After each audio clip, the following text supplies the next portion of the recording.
যারা জীবনে কখনোই রান্নাবান্না করেননি তারাও এই পরোটা রেসিপি শিখে যাবেন মাত্র 10 মিনিটে।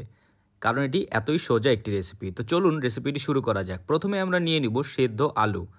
নিয়ে আমরা এগুলোকে কুচি কুচি করে কেটে নিব। আপনি চাইলে একটি গ্রেটারের সাহায্যে গ্রেট করে নিতে পারেন।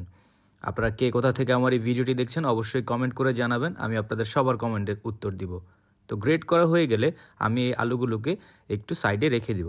এরপর একটি পাত্রে নিয়ে নিব ময়দা, তার উপরে দিয়ে দিব সামান্য লবণ, এরপর দিয়ে দিব হলুদের গুঁড়া, তার সাথে দিয়ে দিব চিলি ফ্লেক্স, এরপর দিব পেঁয়াজ, তারপর দিব সামান্য ধনিয়া পাতা।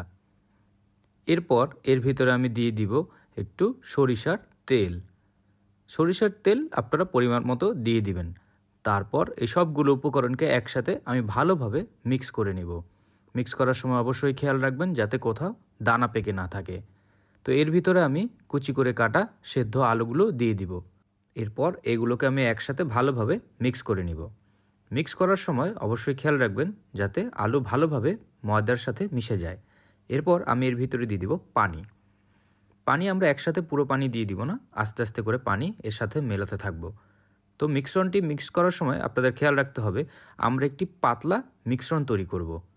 অবশ্যই কোনো ঘন বা অনেক বেশি পাতলা যাতে না হয়। আমার মিশ্রণটি যেমন ঘন হয়েছে ঠিক এরকমই হতে হবে, না হলে আপনাদের পরোটাটি সুন্দর নাও হতে পারে।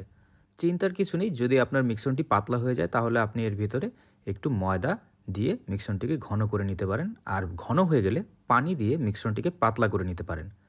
তো আমার মিশ্রণটি তৈরি হয়ে গেছে। তো এখন আমি একটি ফ্রাই প্যানের ভিতরে তেল নিয়ে নিব। তো তেলটিকে আমি ভালো করে ফ্রাই প্যানের আশেপাশে ব্রাশ করে লাগিয়ে নিব। হয়ে গেলে আমি একটি চামচের সাহায্যে মিশ্রণটি ফ্রাই প্যানে দিয়ে দিব। দিয়ে ফ্রাই প্যানের চারিদিকে মিশ্রণটিকে ছড়িয়ে দিব। খেয়াল রাখবেন যাতে কোনো ফুটো ফাটা না থাকে পরোটাটি, তাহলে সুন্দর হবে না। কিছুক্ষণ ভাজার পরে আমরা এই পরোটাটিকে উল্টে দিব। যখন আমাদের দুই পাশ ভালোভাবে ভাজা হয়ে যাবে তখন আমরা একে চারিপাশে চেপে চেপে একটু ভাজবো। যখন এর রং ব্রাউন কালার হয়ে যাবে দেখতেই পাচ্ছেন, তখন আমরা সামান্য তেল একে দিয়ে আরেকটু ভেজে নেব। কারণ পরোটা তো তেল ছাড়া একদমই ভালো হবে না। তো তেল দিলে পরোটাটি দেখবেন এইভাবে ফুলে উঠবে। তো দুই সাইডে চেপে চেপে এভাবে আমরা পরোটাকে আরও কিছুক্ষণ ভাজবো। ভেজে এরপর তুলে ফেলবো। অনেক বেশি ভাজবেন না যাতে পুড়ে না যায়। হয়ে গেলে আমরা পরোটাটিকে তুলে ফেলবো। তো দেখতেই পাচ্ছেন খুব সহজে আমরা ঘরে বসে এরকম মজার পরোটা 10 মিনিটে তৈরি করতে পারি।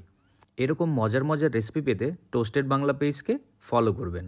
আর ভিডিওটি যদি আপনাদের ভালো লেগে থাকে তাহলে একটি লাইক অ্যান্ড শেয়ার করতে ভুলবেন না।